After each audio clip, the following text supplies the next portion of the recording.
A'udzubillahi minasyaitonirrajim. Bismillahirrahmanirrahim. Alhamdulillahirabbil alamin. Nahmaduhu wa nasta'inu wa nastaghfiruh. Wa na'udzu billahi min shururi anfusina wa min sayyiati a'malina. Man yahdihillahu fala mudilla lahu wa man yudlil fala hadiya lahu. Asyhadu an la ilaha illallah wahdahu la syarika lahu wa asyhadu anna Muhammadan abduhu wa rasuluh. Subhanaka la ilma lana illa ma 'allamtana innaka antal alimul hakim. Allahumma 'allimna ma yanfa'una wanfa'na bima 'allamtana wa zidna ilma. Rabbi yassir wa la tu'assir, Rabbi tammim bil khair. Amma ba'du.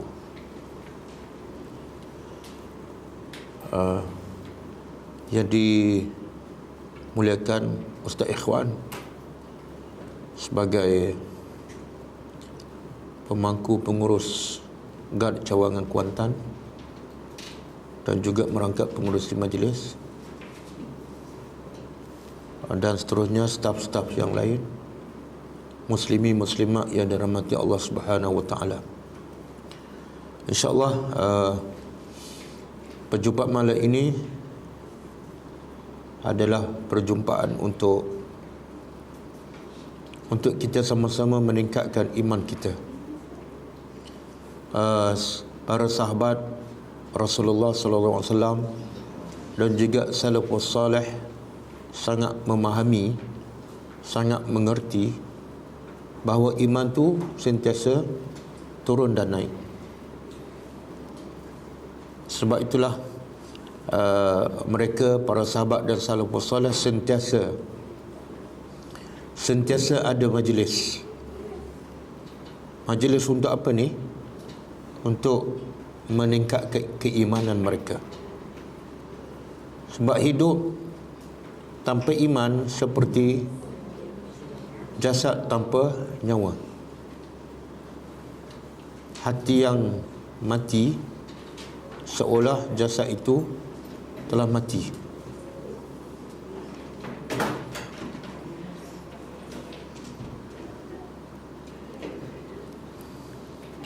Dan Nabi sebut dalam satu hadis,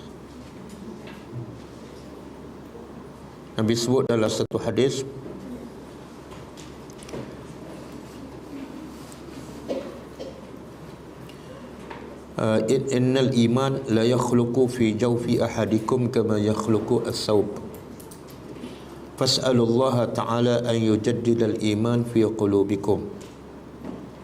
Hadis sahih riwayat At-Tirmizi. Maksudnya, kata Nabi SAW, sesungguhnya iman itu la yakhluqu, pasti akan usang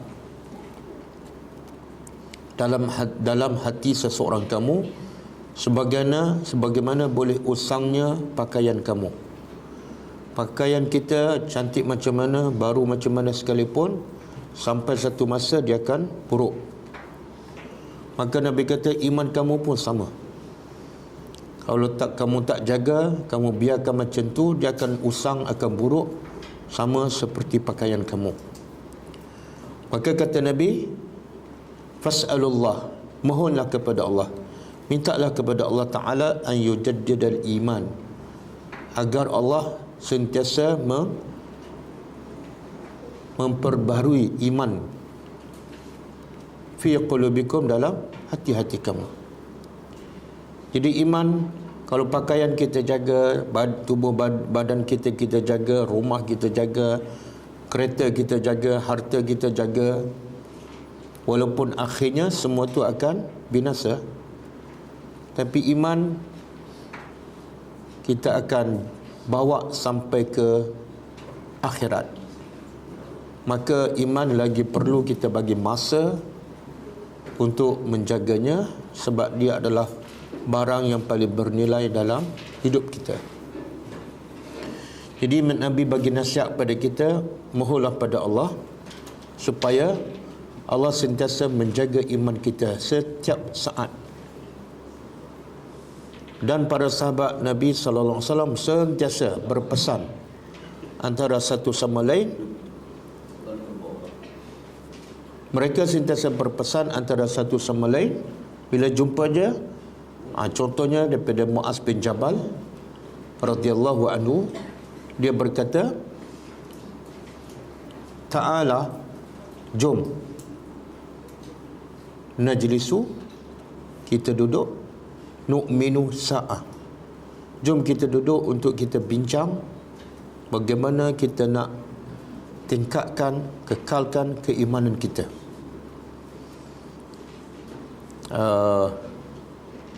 Abdullah bin Rawahah pernah juga berkata, Ta'ala nu'minu sa'ah, jom kita duduk, kita bincang tentang keimanan kita.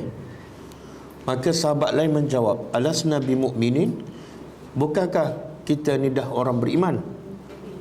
Maka kata Abdullah bin Rawahah, ya, kita orang beriman, tapi kita bincang untuk tingkatkan iman kita. Menunjukkan iman ni kalau tak dijaga, dia akan merosok, dia akan merudum, dan akhirnya mungkin dia akan mati.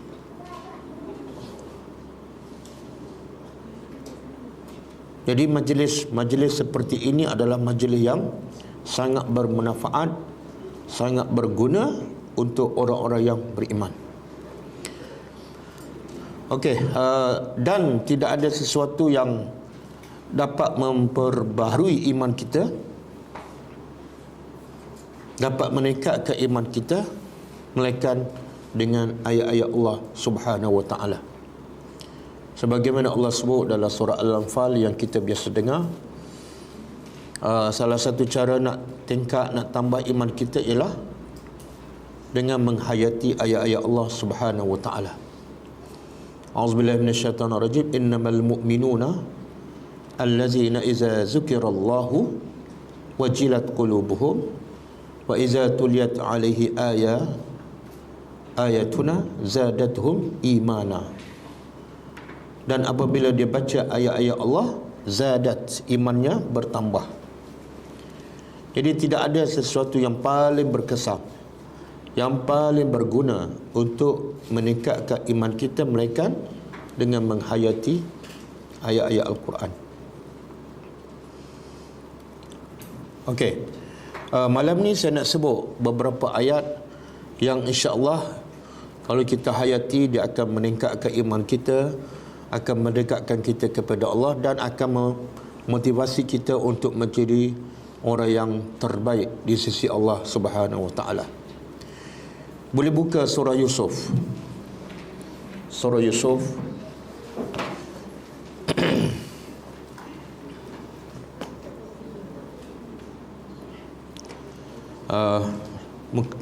ayat 35 dan seterusnya. Surah Yusuf ayat 35 dan seterusnya. Muka surat 239. Muka surat 239.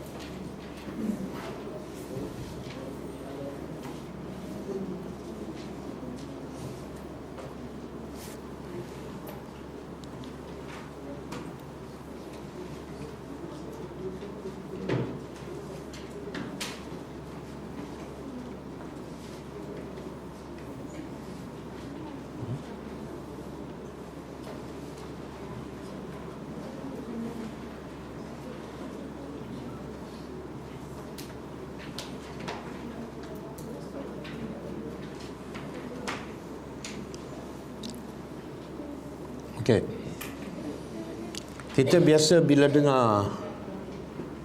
baca surah Yusuf ataupun dengar kisah Nabi Yusuf AS, apa yang tergambar dalam kepala kita? Bila dengar nama Nabi Yusuf AS, apa yang tergambar dalam kepala kita?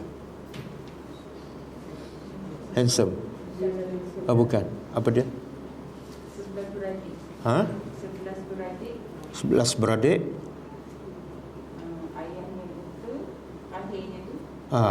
Ayahnya Nabi Yaqub AS akhirnya buta sebab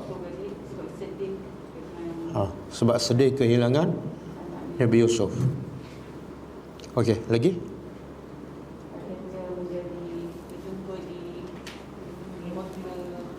Akhirnya berjumpa. Jadi pengajarannya apa? Semua orang anak ramai, tapi Nabi Yaqub anaknya lebih ramai. Banyak cabaran kehidupannya adik-beradik.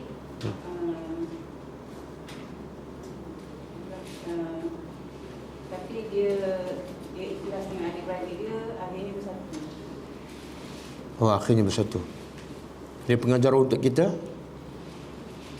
kalau adik-beradik ramai, jangan peninglah. Bersabar. Sabar je. Okey, lain. Apa tergambar dalam kepala kita bila sebut Nabi Yusuf AS? Selain pada yang Kak sebut. Mimpi. Mimpi Nabi Yusuf kan mimpi orang lain? Oh, mimpi Nabi Yusuf, iaitu dia mimpi melihat sebelah bintang, lepas tu bulan dan matahari. Pengajarannya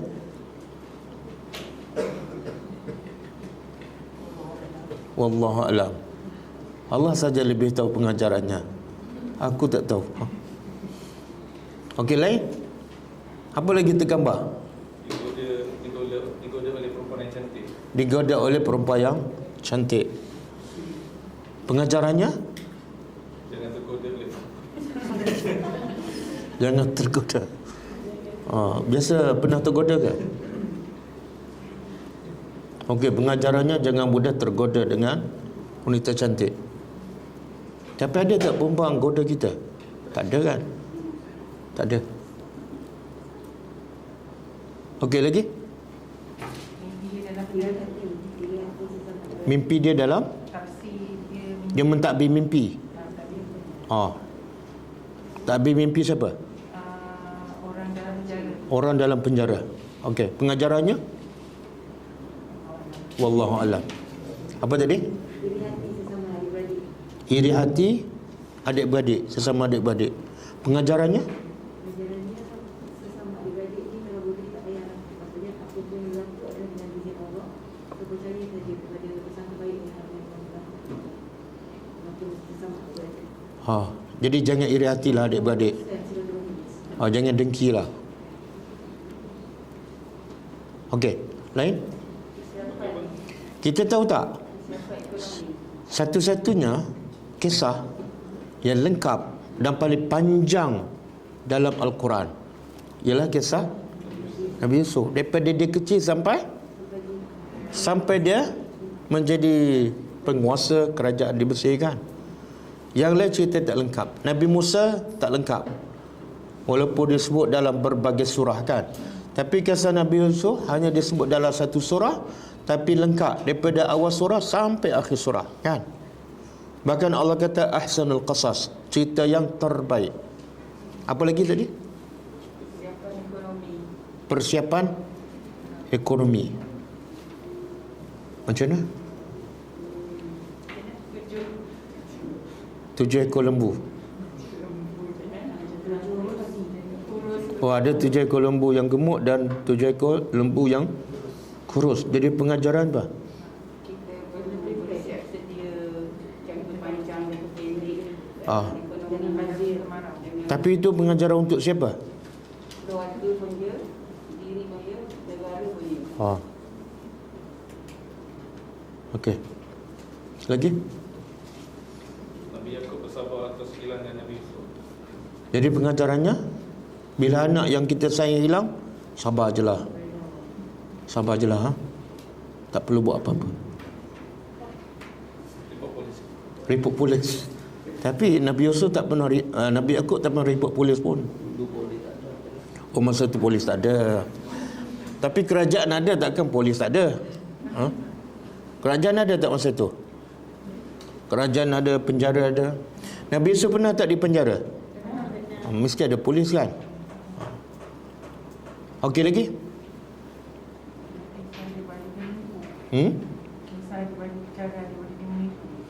Adik-beradik menipu. Pengajarannya janganlah menipu.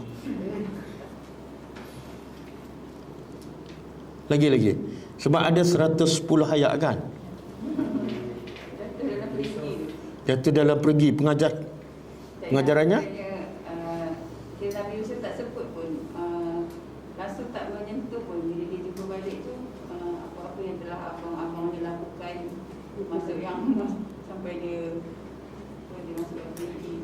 Jadi tak ada menyebut memuji, tapi dia membalas dengan yang sentiasa baik lah, supaya itu cara diajar. Jadi bila Nabi Yusuf berjumpa balik dengan adik-beradiknya, langsung Nabi Yusuf tak sebut apa yang dilakukan, kejahatan yang dilakukan oleh abang-abangnya. Kan? Jadi pengajarannya, jangan ungkit kesalahan orang. Maafkan. Maaf dan lupa. Okey, lagi? Menjadi pembesar, kaki Nabi Yusuf menjadi pembesar. Dia bagi hormat kepada kedua ayah dan keluarga dia. Jadi pengajarannya? Pengajarannya Allah yang Maha Latif, yang Maha Lemah Lembut, mentakdirkan apa yang dikehendakinya untuk Nabi Yusuf. Jadi pengajarannya? Pengajarannya kena sabar, lepas tu kena mengikut apa yang Allah nak atur tu, teruskan dia perjalanan sehingga dapat. Jadi serah pada Allah. Serah pada Allah. Usaha jugalah. Tak ada usaha. Betul Ustaz? Saya nak kata salah pun macam betul. Okey, lain. Bagus lah. Masing-masing ada pandangan, ada cerita. Makna paling-paling kurang mereka baca dan mereka faham cerita Nabi Yusuf kan. Paling kurang. Lain. Dengar orang sama. Nabi Yusuf bagi tips untuk apa? Trip dia masa Trip.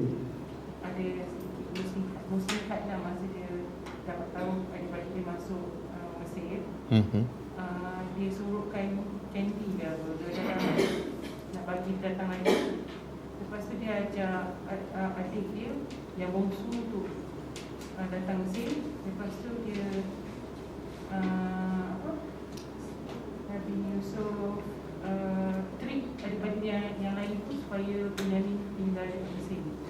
And then nak jemput ayah dia datang Mesir. Jadi pengajarannya macam Nabi Yusuf buat helah lah. Ada elah lah. Dia buat helah supaya Bunyamin kekal bersamanya. Kan? Pengajarannya boleh kita menipu helah. Yang saya tak pasti. Yang tu tak pasti, wallahu a'lam. Okey, lain. Apa dia? Yang lain?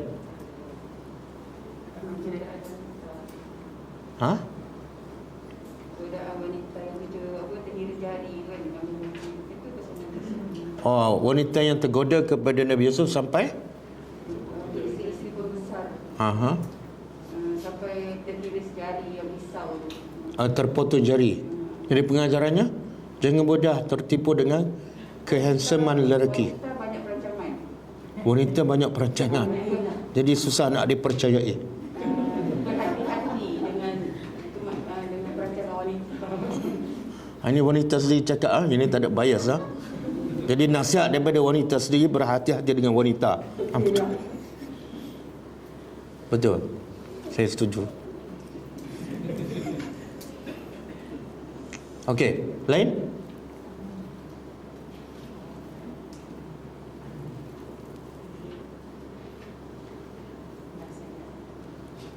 Dah. Nasihat. Aku bagi nasihat juga anak-anak supaya jangan putus asa. Nabi Yaakob bagi nasihat pada anaknya supaya jangan putus asa. Cari Yusuf. Cari Nabi Yusuf. Sebab putus asa tu adalah Orang yang besar. sifat orang kafir, kan? Okey. Dalam semua jawapan ni, seorang pun tak sebut tugas seorang Nabi. Dalam banyak-banyak cerita Nabi Yusuf, seorang pun tak sebut tugas seorang Nabi. Apa sebenarnya semua para Nabi, termasuklah Nabi kita Muhammad SAW, semua para Nabi, para Rasul diutuskan untuk apa? Untuk berdakwah, kan? Betul tak? Itulah tugas utama para Nabi, termasuklah Nabi Yusuf. Tapi semua ni seorang pun tak sebut dakwah Nabi Yusuf. Betul. Itulah tugas Nabi Yusuf. Yang mimpi apa semua tu adalah mimpi ke, tergoda ke, adik-beradik jahat ke, itu bukan tugas utama. Itu Allah nak bagi apa? Itulah permasalahan manusia yang kerja kamu ialah baiki, berdakwah. Boleh faham? Jadi mesej yang saya nak sampaikan malam ni apa dia? Kita hanya menceritakan masalah, tapi kita tak cerita Nabi Yusuf menyelesaikan masalah. Nampak tak? Ada tak dalam kisah Nabi Yusuf ni, daripada ayat pertama sampai ayat terakhir, ada tak kisah Nabi Yusuf berdakwah? Ada tak? Tak ada. Macam mana tak ada? Dia seorang Nabi, itulah kerja dia. Allah tak akan utuskan para Nabi melainkan untuk berdakwah. Full stop. Betul tak? Wa ma arsalnaka illa rahmatan lil alamin. Untuk bagi rahmat kepada sekalian alam.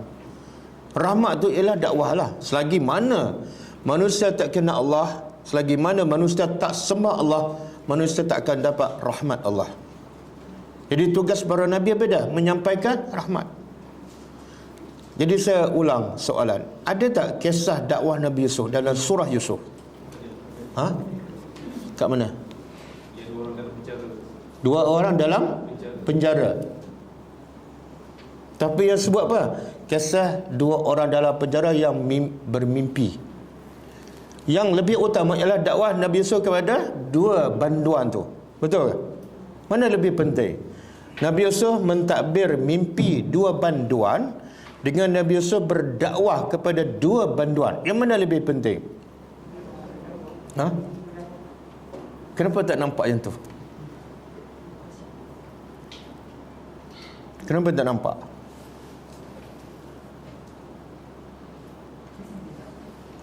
Macam mana dia? Macam dalam Allah cakap lah. Okey, tengok surah Yusuf ayat berapa tadi? 35. Kita tadabbur ayat ni sehingga kita faham bagaimana seorang Nabi berdakwah walaupun dalam keadaan terdesak, dalam keadaan sempit, dalam penjara. Dakwah mesti jalan. Okey, summa badalahum.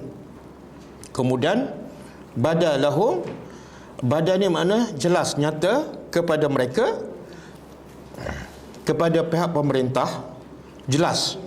Min ba'di ma ra'awul ayat, setelah mereka melihat ayat, tanda-tanda kebenaran Nabi Yusuf.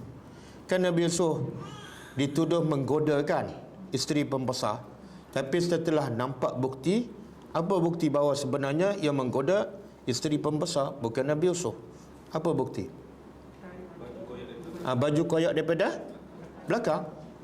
Jadi setelah jelas bukti-bukti kebenaran Nabi Yusuf, maka pihak pemerintah melihat la yasjununnahu hatta hin. Nabi Yusuf lebih elok, lebih baik di penjara. Faham tak? Sebab kalau duduk di luar penjara akan menimbulkan lagi fitnah. Okey. Bila masuk penjara, ayat 36. Wa dakhala ma'ahu as-sijna fatayani. Dan masuk bersama Nabi Yusuf penjara itu fatayani, dua orang banduan. Sebenarnya nak cerita apa ni? Bukan nak cerita pasal banduan. Allah nak cerita inilah mad'u Nabi Yusuf. Inilah mad'u Nabi Yusuf. Masuk dua orang pemuda ke dalam penjara bersama Nabi Yusuf. Maka dua orang ni, qala ahaduhuma, salah seorang banduan ni berkata, inni arani a'siru khamra. Aku bermimpi aku memerah arak. Khamra, arak lah. Sebenarnya dia perah arak ke perah anggur? Itu bahasa Al-Quran. Sebenarnya perah anggur, tapi nak ringkas sebut perah arak, iaitu perah anggur untuk dijadikan arak. Seorang banduan bermimpi dia perah arak. Yang kedua, waqala al-akhar, berkata seorang lagi, inni arani ahmilu fawqa ra'si khubza. Seorang lagi berkata, Aku bermimpi aku membawa atas kepalaku khubza. Apa makna khubza? Roti. Dan roti itu ta'kulu tayru minhu. Burung makan roti yang di atas kepalaku. Maka kata dua orang ni kepada Nabi Yusuf, Nabi'na apa dia? Tolong cerita pada kami bita'wilihi. Dengan takwil tu makna takbir mimpi. Tolong takbir mimpi kami ni. Sebab dia orang rasa mimpi tu pelik kan, dan tak faham apa maksud mimpi ni. Soalannya, kenapa dia tanya Nabi Yusuf? Kenapa dia tanya Nabi Yusuf? Kenapa tak tanya banduan yang lain? Pernah terfikir tak kenapa dia tanya Nabi Yusuf? Dia tak tahu Nabi Yusuf masa itu Nabi. Kenapa? Tengok ayat selepas tu. Inna naraka, sesungguhnya kami melihat engkau minal muhsinin, dari orang yang apa? Suka buat baik. Ini poin dia.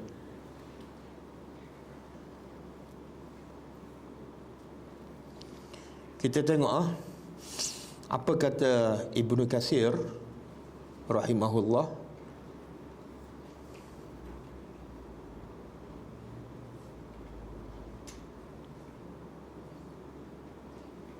Kata Ibnu Katsir, wa kana Yusuf alaihissalam, adalah Nabi Yusuf alaihissalam, qad ishtahara fi sijni bil jud wal amanah. Nabi Yusuf dalam penjara terkenal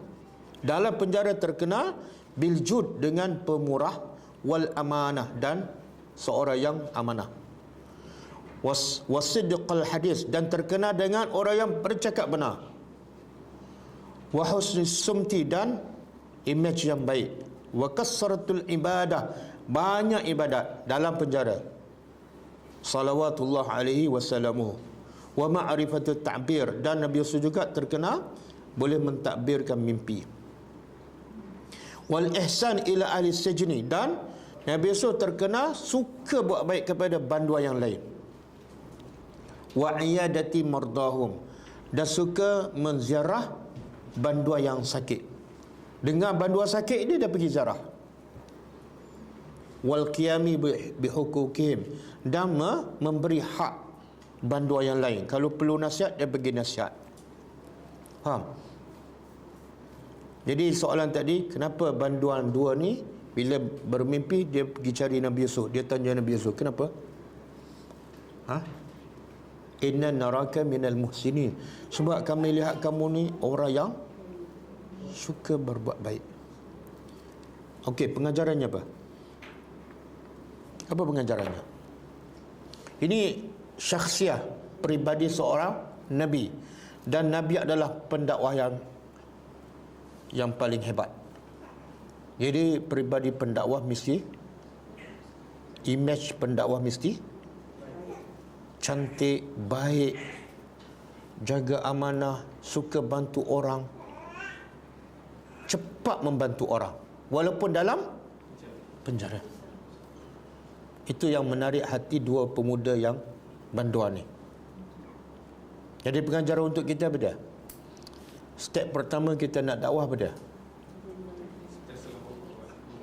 Suka buat baik pada orang. Kalau kita orang tak pernah nampak muka kita di tempat orang yang suka buat kebaikan, dan orang tak rasa pun kebaikan kita, tiba-tiba kita nak ajak orang berdakwah, agak-agak lah orang mudah tak dengar. Ni muka mamak mana ni? Tak pernah nampak, tiba-tiba muncul. Betul tak? Dan sebab itulah pendakwah yang terbaik ialah pendakwah orang yang di kampung itu. Sebab apa? Yang kena pendakwah ni, yang paling kena pendakwah siapa? Orang kampung dia lah. Betul? Dan kalau orang kampung tu kena pendakwah yang memang tak baik dengan orang kampung, jangan berdakwah. Sebab itu penghalang utama dakwah sampai pada orang, pada mad'u. Apa dia? Image pendakwah. Besar ni Allah cerita ni, hujung ayat. Kenapa kami tanya engkau wahai Yusuf? Sebab kami tengok engkau ni sangat baik. Itu step pertama nak berdakwah, nak menyentuh hati orang. Kan? Kalau kita pula kadang-kadang buat dakwah juga tapi bermusim.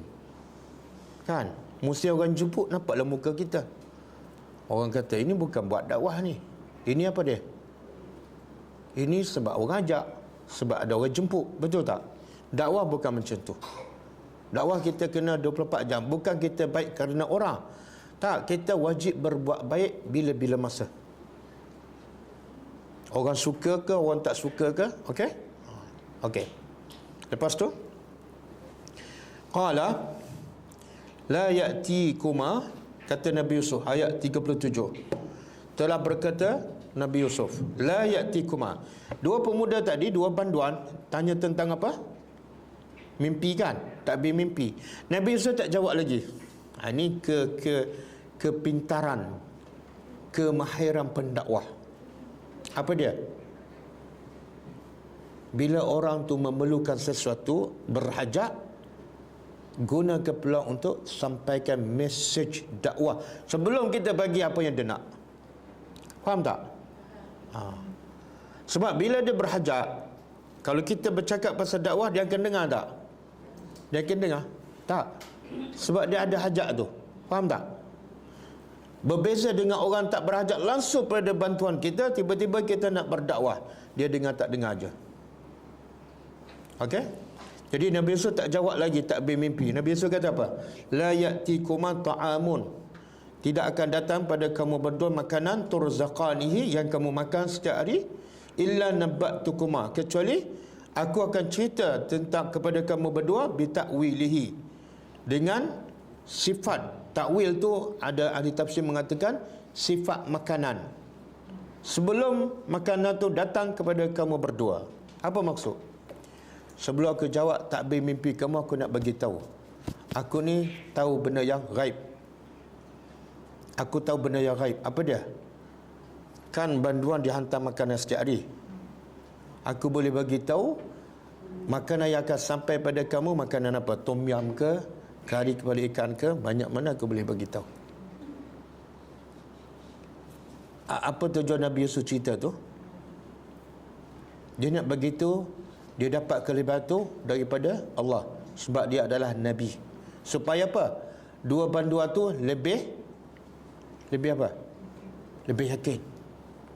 Tapi kita boleh tak cerita aku tahu benda gaib? Boleh tak? Lagi orang tak percaya, ni mamak mana pula dah mengaku benda gaib kan? Tapi kita boleh cerita benda yang menunjukkan kehebatan Allah. Apa dia? Apa dia? Ayat Al-Quran lah. Ayat Al-Quran sebenar dengan apa yang Nabi Yusuf cakap, mana lebih hebat? Ayat Al-Quran. Sebab tu mukjizat ayat Al-Quran kekal selama-lamanya. Mukjizat Nabi Yusuf habis. Bila setiap Nabi mati, habislah mukjizatnya. Betul kan? Tapi bila Nabi Muhammad mati, mukjizat Quran kekal tak? Jadi gunalah Quran, jangan guna air liur, kan? Jangan guna kismis, kan? Okey, lepas tu zalikuma, tengok. Dia bagi tahu dia tahu benda gaib, tapi dia tak mendakwa itu daripada dia. Dia kata apa? Zalikuma, itu adalah mimma 'allamani Rabbi. Aku dapat ni daripada mana? Tuhan. Nampak tak? Proses Nabi Yusuf nak sampaikan mesej supaya dua banduan ni beriman kepada Allah. Dia kena bagi tahu hebatnya Tuhan. Apa dia? Yang aku tahu benda gaib tu sebab Tuhan aku ajar. Faham tak? Jadi Nabi Yusuf dah mula buka minda berdua banduan ni supaya akhirnya beriman kepada siapa? Yang hebat. Okey? Kemudian ini taraktu. Ini mesej dakwah. Sebelum dia menjawab takbir mimpi. Ini taraktu, sesungguhnya aku telah meninggal, aku dah tinggal millata qaumin, agama kaum yang mana ni? La yu'minuna billah, yang mereka tak beriman kepada Allah. Wa hum bil akhirati hum kafirun, dan mereka ni dengan akhirat mereka kufur. Dah mesej dakwah dah mula berjalan. Aku dah tinggal lama dah jenis agama yang tak beriman dengan Tuhan dan tak percaya pada hari akhirat. Habis. Mungkin timbul soalan pada dua banduan, kamu ikut agama apa? Ayat seterusnya. Wattaba'tu, dan aku ikut millata abai. Aku ikut agama bapa aku. Siapa? Ibrahim. Siapa lagi? Ishak. Siapa lagi? Apa hubungan tiga orang dia dengan Nabi Yusuf? Apa dia? Yakub bapa dia, Ishak atuk dia, Ibrahim. Makna dia, apa yang Nabi Yusuf nak beritahu? Aku ikut adalah agama para nabi, bukan orang calang-calang. Dan nama nabi-nabi ni memang famous dalam masyarakat dah. Aku bukan ikut agama tok guru yang mengarut ni. Faham? Kemudian, maka lana, tidak patut bagi kami an nusyrika billah, kami mensyirikkan Allah min syai'in, sedikit pun. Zalika min fadlillah, itulah apa dia? Anugerah Allah ke atas kami. Apa anugerah Allah ke atas kami? Iaitu memberi hidayah pada kami untuk beriman kepada agama yang benar, memberi hidayah pada kami untuk mengikut agama para nabi yang memang dah terkenal. Wa 'alan nas, dan juga kelebihan kepada manusia. Walakin, akan tetapi, kebanyakan manusia tak bersyukur. Tak bersyukur maksudnya tak mentaati Tuhan ni, Tuhan yang sebenar. Okey, mesej dakwah dah mula masuk tak? Dah kan? Dia ada jawab tak takbir mimpi? Dia jawab ke belum? Belum. Pengajarannya apa? Bila orang berhajat, jangan terus bagi hajatnya. Kena gunakan peluang orang berhajat untuk sampaikan apa? Yang lebih penting daripada yang diminta. Tapi kenapa dia tak minta yang lebih penting? Sebab dia tak faham.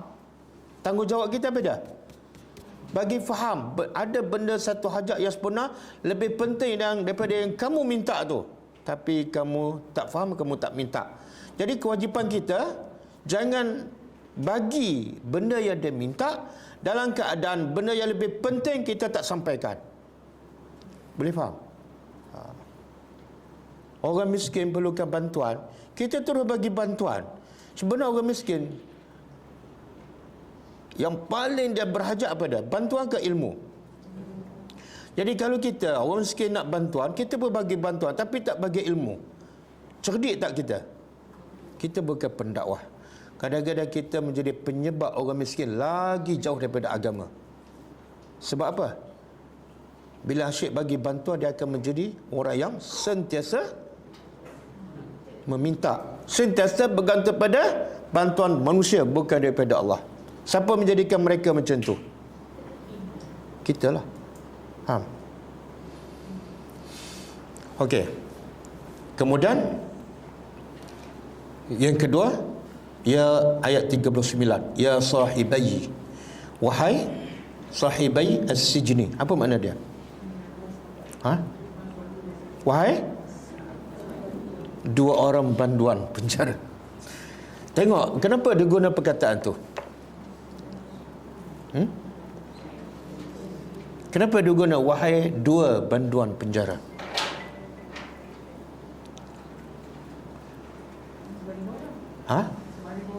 Ya, kenapa kata wahai banduan penjara? Nabi Yusuf banduan juga tak? Banduan. Sebab apa? Pertama, dia guna wahai ya sahibai. Itu bahasa Mesra. Dia tak kata banduan.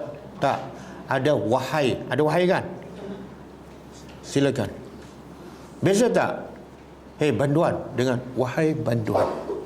Beza tak? Yang mana orang dengar tu rasa nak dengar lagi apa yang kita cakap. Hei banduan, mari sini. Wahai banduan. Lain kan? Bahasa Mesra. Satu. Yang kedua, Nabi Yusuf nak bagi tahu, Nabi Yusuf berbeza dengan dua banduan tu. berbeza dari segi akidah, dari segi agama. Cuma mereka sama dari segi apa? Sama-sama banduan. Tapi bahasa mesti lembut, walaupun mereka tu tak beriman kepada Allah. Boleh? Jangan kita mentang-mentang kita beriman, kita beramal soleh, kita pula ikut kelas tadabbur, lepas tu nak dakwah orang yang jahil, kita pun guna bahasa apa? Pakcik macam ni, kenapa pakcik tak solat ni? Itu bahasa, bukan bahasa nak berdakwah, bahasa nak bergaduh kan? Nak bergaduh. Okey. Lepas tu apa kata Nabi Yusuf? A'arbabun mutafarriquna khairun amillah al-wahidul qahhar. Subhanallah. Kita kena belajar ni sebab kita nak jadi pendakwah ke tak nak ke, tanya diri kita sendiri. Sebab kerja pendakwah adalah kerja yang paling mulia. Kerja paling mulia, kerja paling Allah cinta, kerja paling banyak ganjaran. Kalau kita tak nak, kita menolak satu benda yang sangat besar keuntungannya. Jadi apa kata Nabi Yusuf seterusnya? Arbabun, adakah arbab? Apa makna arbab? Arbab jamak kepada Rab. Kalau satu Rab, kalau banyak arbab. Tengok, Nabi Yusuf nak buka minda mad'u dia. Adakah Tuhan-Tuhan mutafarriqun yang berbagai-bagai khairun, lebih baik, ataupun Allah yang Esa Al-Qahhar yang berkuasa? Nampak? Apa mesej dia nak sampaikan? Dia nak buka minda dengan cara buat soalan. Agak-agaklah Tuhan banyak, Tuhan ramai dengan Tuhan satu yang berkuasa, mana yang lebih kita suka? Fitrah semula jadi manusia akan jawab apa? Akan jawab apa? Satu. Kenapa satu? Kenapa kita fitrah yang suci lah lebih suka Tuhan yang satu? Kenapa? Bila Tuhan dua ataupun Tuhan tiga, apa akan jadi? Kita nak tak kalau satu kereta tu ada dua pemandu, dua steering, dua brake, dua minyak? Nak tak? Berani tak naik kereta macam ni? Tak kan? Kenapa takut? Dua pendapat. Dan kemungkinan berlanggar lebih. Betul tak? Satu kereta dua pemandu dah tak boleh. Kalau satu syarikat dua bos, kalau satu negara dua Perdana Menteri, sekarang pun dah berebut kan? Logik. Adakah Tuhan yang banyak lebih baik ataupun Tuhan yang satu? Nak buka minda. Pelik tak manusia? Jawapan dia Tuhan yang satu, tapi akhirnya dia sembah apa? Makna apa tu? Otak dia ada masalah. Fikiran dia ada masalah. Okey. Lepas tu kata Nabi Yusuf, ma ta'buduna min dunihi, apa yang kamu sembah selain daripada Allah, tidaklah kamu sembah yang selain daripada Allah illa kecuali asma'an sammaitumuha antum wa aba'ukum. Yang kamu sembah tu sebenar, Tuhan-Tuhan tu sebenarnya apa? Sebenarnya apa? Asma. Apa makna asma? Nama-nama yang kamu bagi nama tu, ataupun nenek moyang kamu bagi nama, yang ma anzalallah, Allah tak pernah turun pun bukti, dalil bahawa mereka tu adalah Tuhan. Betul tak? Contohlah patung berhala kat Mekah. Apa nama dia? Ada Al-Lat, ada Al-Uzza. Sebenarnya Tuhan ke apa? Ni contohlah batu kan, dia pun letak nama Al-Lat. Jadi sebenarnya Tuhan ke ataupun batu yang diberi nama? Faham tak? Tengok Nabi Yusuf nak beritahu, yang kamu sembah tu sebenarnya bukan Tuhan, walaupun ada nama tu siapa yang bagi? Jadi kamu sebenarnya bukan sembah Tuhan, sembah batu yang diberi nama. Faham tak? Bukan minta. Kemudian, dan Allah pun tak pernah mengizinkan kamu sembah selain daripada dia. Inilah hukmu, tidaklah hukum kecuali hanya milik Allah. Nak berhukum, nak buat apa keputusan, itu adalah hak mutlak Allah. Okey? Amara, Allah perintah apa? Amara, Allah perintah alla ta'budu, agar kamu jangan sembah kecuali hanya kepadanya. Kalau kita belajar bahasa Arab, perasan tak? Mula-mula Nabi Yusuf menyuruh dua banduan, ya sahibai as-sijni. Tapi lepas tu dia kata apa? Apa yang kamu sembah sekarang bukan dua orang dah, kamu ramai. Perasan tak ayat 40? Ma ta'buduna. Perasan tak? Kenapa dah ramai dah? Tak jadi dua dah. Banduan dah ramai. Banduan dah ramai. Bila banduan dah ramai, maduan dah ramai, jangan fokus pada dua. Nanti yang lain. Dan juga Nabi Yusuf nak beritahu, sebenarnya semua banduan syirik pada Allah. Okey. Zalika dinul qayyim. Itulah agama yang lurus. Tetapi kebanyakan manusia tak faham. Okey, habis. Mesej dakwah dah sampai tak? Apa dia? Apa mesej dakwah Nabi Yusuf? Apa dia? Kalau nak sembah Tuhan yang satu lah, kan? Bukan Tuhan yang banyak. Yang kedua, kalau nak sembah Tuhan yang Al-Qahar, yang betul-betul berkuasa. Kalau nak sembah, kalau nak ikutlah agama para Nabi yang dah terkenal. Bukan tak tahu siapa yang kamu ikut. Okey, sekarang baru Nabi Yusuf jawab soalan yang ditanya oleh dua banduan. Apa dia? Ya sahibai sijni, wahai dua banduan. Amma ahadukuma, adapun salah seorang daripada kamu, kan dua orang banduan tanya tentang takbir mimpi kan? Seorang mimpi apa? Perah, arak, anggur. Seorang lagi?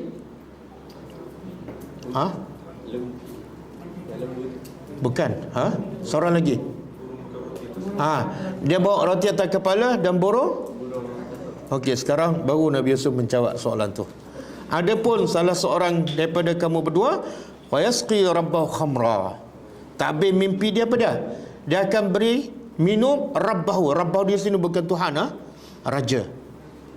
Rabb ni bukan mesti Tuhan. Tengok konteks ayat. Salah seorang yang bermimpi tu bila keluar penjara, dia akan menjadi pemberi minum kepada rajanya. Pemberi minum apa? Arak. Makna apa? Lepas keluar dia dapat kerja. Wa amal akhar, adapun yang lain, seorang lagi, wa yuslab, dia akan disalib. Bila disalib fatakulu at-tayr, maka burung akan makannya dari kepada kepalanya. Qudiyal amr, perintah ni ataupun ketetapan ini telah ditetapkan. Allazi fihi tastaftiyan, mana ketetapan yang aku cakap ni tak boleh diubah. Sebab mimpi Nabi, takbir mimpi Nabi Yusuf adalah benar. Faham tak? Jadi apa maksud ni dua banduan ni? Seorang bila keluar jadi apa? Bekerja memberi minum arak kepada raja. Yang kedua? Yang kedua? Apa dia? Akan dibunuh. Tapi bahasa Nabi Yusuf, Nabi sebut tak? Nabi Yusuf sebut tak? Kamu bila keluar akan dibunuh. Ada? Nabi Yusuf guna bahasa apa? Salah seorang akan memberi minum pada raja. Seorang lagi tanpa Nabi Yusuf mentakyinkan. Itu nak jaga apa? Nabi Yusuf tahu seorang mati. Dan kalau mati dalam syirik, apa akan jadi? Masuk penjara, masuk neraka. Betul tak? Inilah sifat pendakwah. Lagi dia nak mati cepat, lagi kena cepat sampaikan dakwah supaya dia selamat daripada neraka. Itulah sifat pendakwah. Lagi kita tengok orang jahil agama, lagi kena segera sampaikan dakwah.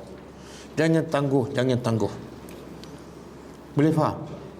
Sebab itulah Nabi bila dengar ada seorang budak Yahudi yang sakit, Nabi kata, mana budak Yahudi ni? Aku tak nampak kan.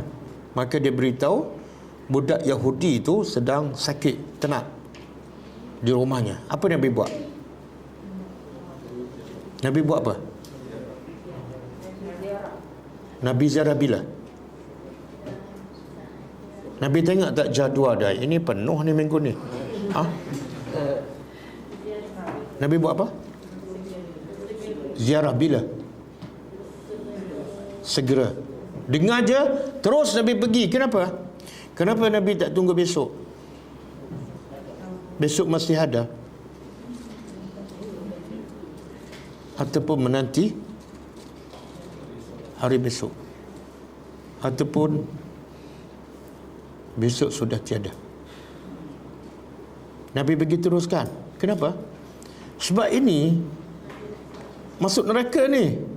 Mana mungkin hati seorang pendakwah yang kerja dia nak selamatkan orang, tiba-tiba dengar orang tu nak mati dalam syirik, dia buat tak tahu je, tangguh. Ini bukan pendakwah. Ini bukan pendakwah. Pendakwah ialah bila dengar je orang tu sakit apa, terus dia pergi. Sebab kerja doktor, kalau doktor dengar ada orang tu sakit tenat, apa doktor patut buat? Katalah klinik dah tutup kan pukul 5. Tiba-tiba pukul 6 ada orang call. Ini ada seorang sakit tenat. Dia sebagai doktor. Doktor kata apa? Kalau doktor yang bertanggungjawab, dia kata apa? Okey, sekarang saya pergi. Tapi kalau doktor cari dunia, klinik dah tutup, datang besok. Ini dah tenat, tak apa. Urusan saya dah selesai pukul 5. Betul? Okey, itu tak apalah doktor. Tapi kalau pendakwah, tak boleh. Sebab ni bukan tenat nak mati. Kalau mati masuk, sekarang ramai tak yang tenat? Ramai tak? Nazak kan? Tak kenal Tuhan, tak solat. Tiba-tiba kita sebagai orang yang berilmu, banyak relax. Banyak termenung. Kalau berfikir pun untuk apa? Cuti ni nak pergi ke mana ni? Pantai Cendering ke PD? Pendakwah ke apa tu?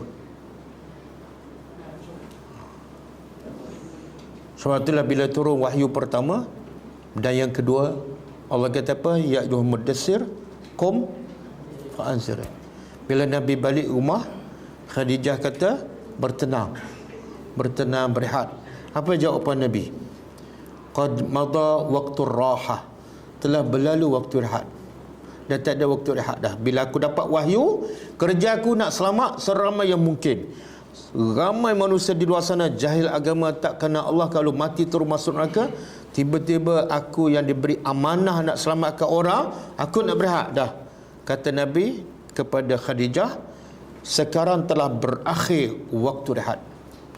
Dan telah bermulalah waktu masyaqqah, waktu yang sukar, waktu yang penat. Sebab nak selamatkan orang, mana boleh berehat? Betul tak? Lagi ramai orang tenat, lagi tak boleh kita rehat. Okey. Inilah kerja yang paling mulia. Lagi kita bekerja keras nak selamatkan orang, lagi kita mulia di sisi Allah Subhanahu wa taala. Okey, sebab tu okey, habis kisah Nabi Yusuf berdakwah. Dalam sepanjang kisah Nabi Yusuf, daripada awal surah Yusuf sampai akhir, Allah sebut kisah dakwah Nabi Yusuf hanya dalam penjara sahaja. Betul kan? Tapi walaupun dakwah dalam penjara, pengajarannya sangat besar. Pertama apa dia? Pertama,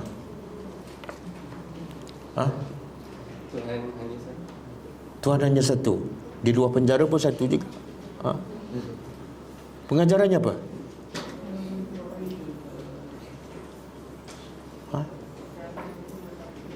Jangan putus asa.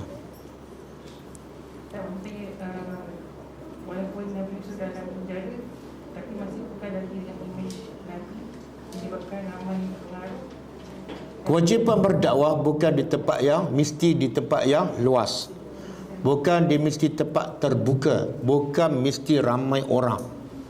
Walaupun tempat yang sempit dan manusia pun terhad, dan banduan ini tempat orang yang jahat, dakwah lagi perlu disampaikan. Jadi kalau Nabi Yusuf dalam penjara yang sempit pun, dia berdakwah. Kita berada di mana ni? Dalam penjara ke di luar penjara? Dan lagi ramai tak? Bukan banduan lah.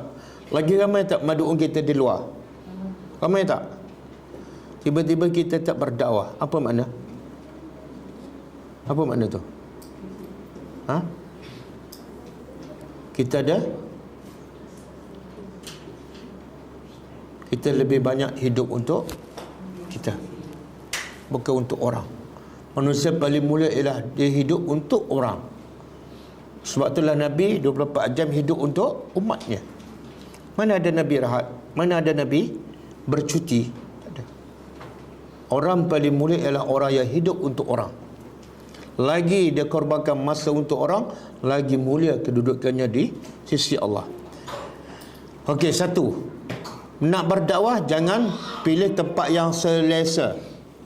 Walaupun dalam penjara, ada madu'u, berdakwah. Yang kedua, bila ada orang berhajat, kita sebagai pendakwah gunakan apa? Gunakan hajat dia untuk sampai hajat yang lebih penting daripada yang dia berhajat. Dia tak minta hajat yang lebih penting sebab dia tak faham. Betul kan? Dia tak faham bahawa ilmu tu, faham Al-Quran adalah lebih penting daripada beras. Dia tak faham. Kewajipan kita yang belajar, yang berilmu ialah bagi dia faham. Sebenarnya yang pakcik minta tu bagus. Tapi bila pakcik mati, benda tu semua tak ada nilai. Kami nak bagi benda yang lebih bernilai daripada beras, yang mana boleh pandu pakcik sampai ke syurga. Beras tak ada masalah, kita boleh bantu. Tapi kami nak bagi yang lebih penting daripada itu. Kami nak pakcik ni masuk syurga Allah, kekal abadi, bahagia selepas ni, dan tak akan penat, tak akan miskin lagi. Nak tak? Boleh? Yang kedua. Yang ketiga, pengajaran.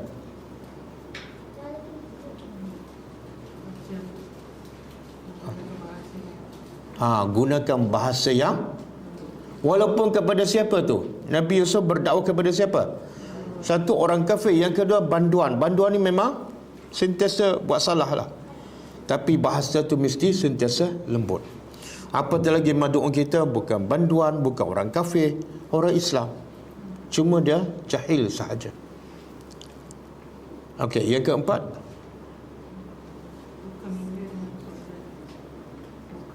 tak ada satu benda yang paling penting. Yang pertama kita lupa nak sebut, pengajaran yang paling penting. Apa dia? Kita sampaikan apa yang dalam ni, yang Allah ajar kepada kita, yang kita dapat pemahaman. Kemudian ada merujuk kepada dia, merujuk kepada yang dia ikuti apa datuk nenek moyang ni. Maksudnya kalau kita merujuk kepada mukjizat tadi, Al-Quran, ayat-ayat Allah yang kita faham, yang kita belajar tu, dan kita juga mengikut panduan guru kita ataupun guru kita, Nabi kita yang pertama, kemudian guru kita. Yang jenis ni adalah datuk nenek moyang, supaya jelas lah. Mana kalau kita nak sampaikan, biarlah benda ataupun agama yang memang orang ramai tahu itu adalah agama yang benar. Okey. Tak ada satu lagi yang lebih asas, lebih penting daripada itu. Syirikan Allah. Tak. Kadang-kadang kalau tak ada benda ni akan menjadikan dakwah kita gagal. Pribadi. Pribadi. Kenapa dua banduan pergi tanya Nabi Yusuf, tak tanya orang lain? Sebab akhlak Nabi Yusuf, Suka apa? Suka bantu orang, suka bagi hak orang. Bila sakit ziarah, benda tu sangat penting. Sebab itulah minta maaf saya cakapkan, kadang-kadang ustaz tu dia mengajar je. Orang jemput dia datang. Tapi dalam majlis kebaikan gotong royong tak nampak muka. Jadi kalau ustaz macam ni pergi berdakwah, orang susah nak terima. Boleh faham tak? Dan sebab itulah dakwah Nabi sangat mudah diterima oleh orang-orang Quraisy yang berfikiran waras. Kenapa? Sebab Nabi sebelum jadi Rasul sudah dikenali sebagai Al-Amin. Jadi orang tak boleh nak attack akhlak Nabi tu. Buruk kat mana, khianat tak ada langsung. Jadi bila Nabi cerita benar-benar, terus orang percaya. Kecuali kalau tak percaya juga memang sebab degil lah, bukan sebab akhlak buruk Nabi. Betul tak? Tapi sekarang kadang-kadang antara penghalang besar untuk orang terima dakwah Islam ialah sebab image pendakwah. Betul kan? Banyak tak kita dengar hari ini image pendakwah macam-macam kan? Tengok-tengok keluar akhbar ada kes, tengok-tengok keluar ada rasuah. Betul? Jadi itu antara penghalang besar tu. Jadi sebelum kita berdakwah, tolonglah buat baik pada masyarakat. Tolonglah jadi orang yang ringan tulan. Bila kita selalu bantu orang, satu masa kita nak cakap agama, orang akan sedia mendengar. Okey. Dan saya nak sebut, ada lagi tak pengajaran? Bukan minda. Bila kita mendakwah, jangan menghukum. Nabi Yusuf hukum tak? Tuhan yang kamu sembah ni adalah tak guna. Tak ada. Nabi Yusuf kata apa? Mana lebih baik? Tuhan yang banyak, yang hanya diberi nama saja, ataupun Tuhan yang satu yang qahar? Kan? Bukan minda. Buat soalan. Jangan menghukum ataupun mencela Tuhan yang lain. Saya nak sebut kata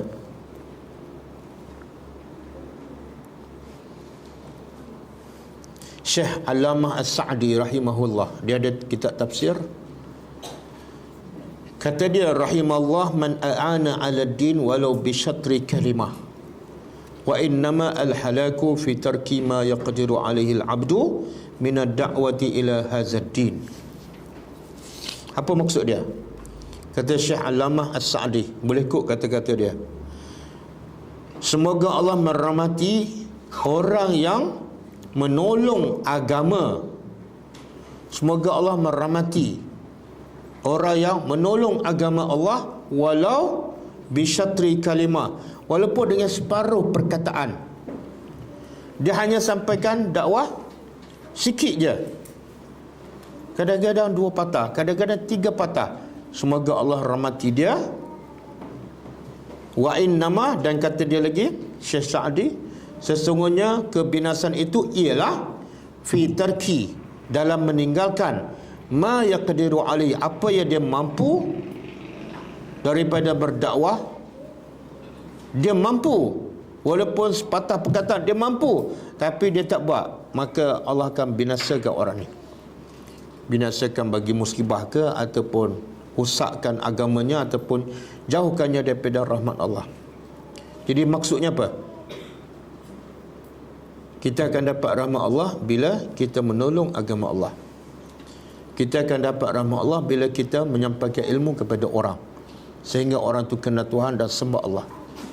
Dan sebaliknya, bila kita mampu ada ilmu, kita mampu sampaikan, tapi kita tak sampaikan, kata Syekh Sa'di, orang ni lebih terdedah kepada kebinasaan dan azab Allah. Sebab dia hanya hidup untuk dirinya, bukan untuk orang lain. Okey. Boleh ha? Jadi kesimpulan apa yang kita dapat malam ni daripada kisah Nabi Yusuf ialah tingkatkan iman kita. Salah satu cara ialah dengan mentadabbur ayat-ayat Allah. Malam ni kita tadabbur berapa ayat?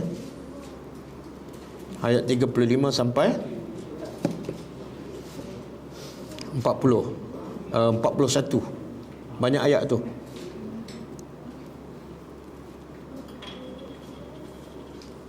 Tujuh ayat nah. Yang kedua, yarhamkallah. Yang kedua, semua orang nak jadi mulia, tapi selagi mana dia tidak mulia di sisi Allah, dia adalah manusia yang hina. Dan untuk menjadi mulia di sisi Allah tidak ada pilihan kecuali buat apa yang Allah suka. Apa yang Allah suka? Allah kata, "Wa man ahsanu qawlan mimman da'a ila Allahi wa amila salihah wa qala innani minal muslimin."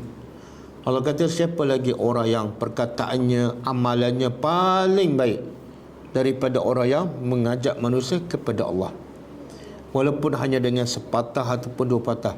Orang inilah yang paling baik di sisi Allah. Dan kerana itulah Allah utuskan semua para nabi, para rasul, hanya untuk mengajak manusia kenal Allah dan sembah Allah.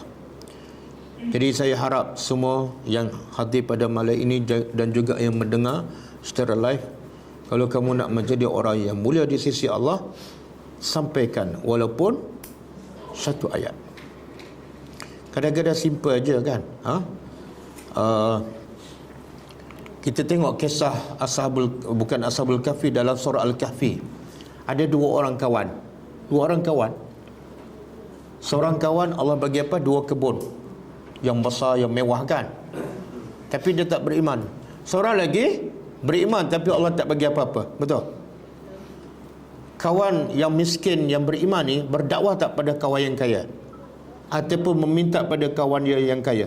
Tak. Sebab bagi orang beriman, kekayaan bukan mesti kemuliaan. Jadi dalam kepala sahabat yang beriman apa dia? Bukan aku nak jadi kaya macam dia, tapi aku nak jadikan sahabat aku beriman. Apa dakwah sahabat yang beriman yang miskin kepada sahabatnya yang kaya? Ada dia bagi ceramah panjang. Antaranya apa dia kata? Akafarta, adakah patut kamu kufur? Akafarta? Cuba buka surah Al-Kahfi ayat 37. Akafarta billadzi khalaqaka, adakah patut kamu kufur dengan Tuhan yang cipta kamu? Bukan cipta kebun kamu saja, dia cipta kamu tu sehingga kamu memiliki kebun. Dan dia cipta kamu pula daripada apa? Daripada tanah. Macam mana kamu boleh lawan yang mencipta kamu? Dan semua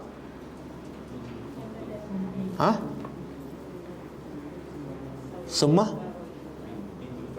min nutfah, mula-mula daripada tanah. Betul kan? Manusia awal dicipta daripada tanah, kemudian daripada air mani. Summa sawwaka rajula, kemudian Allah melengkapkan ciptaannya pada kamu sebagai seorang lelaki. Sebab tu kamu boleh memiliki kebun. Kalau Allah tak cipta kamu dan lengkapkan ciptaan kamu, kamu tak boleh memiliki kebun. Macam mana kamu boleh kufur? Sampai tak mesej dakwah? Panjang ke pendek? Pendek je kan? Jadi nak dakwah tak perlu bagi tazkirah setengah jam, tak perlu bagi ceramah perdana sejam setengah, tak perlu ada 3 ahli panel. Boleh faham? Simple je. Dakwah pada kawan kita, kadang-kadang kawan sepejabat, kadang-kadang jiran kita, cakap sepatah. Sebab bukan budaya kita berdakwah. Budaya kita apa dah? Kita bukan tak berkawan, bukan tak berjiran. Kita berkawan, berjiran, tapi budaya kita apa dah? Bersembang kosong. Betul tak? Lepas tu mula-mula bersembang, lepas tu gosip. Ada apa ni, setengah-setengah ustaz dia kata apa, baca Quran kalau salah berdosa, menyebabkan orang tu tak baca. Ramai tak yang tak baca Quran sebab ustaz kata apa, kalau baca berdosa. Jadi dia pun kata, ustaz saya dah tak baca dah, sebab apa? Takut dosa. Tapi masa dia gosip tu, dia fikir tak takut dosa. Kenapa tak gosip? Takutlah. Tapi bila nak baca Quran, takut pula dosa. Pelik tak masyarakat kita berfikir? Kalau dia fikir takut baca Quran, kalau salah berdosa, dengan kaedah yang sama, masa nak gosip tu dia fikir yang sama. Takutlah dosa. Okey tak? Okey kan? Jadi baiklah. Tapi bab baca Quran je dia takut dosa. Bab mengumpat boleh. Jadi tukarkan budaya bersembah kosong, mengumpat, kepada budaya balighu anni walau ayah. Setengah ayat je. Okey ke? Boleh.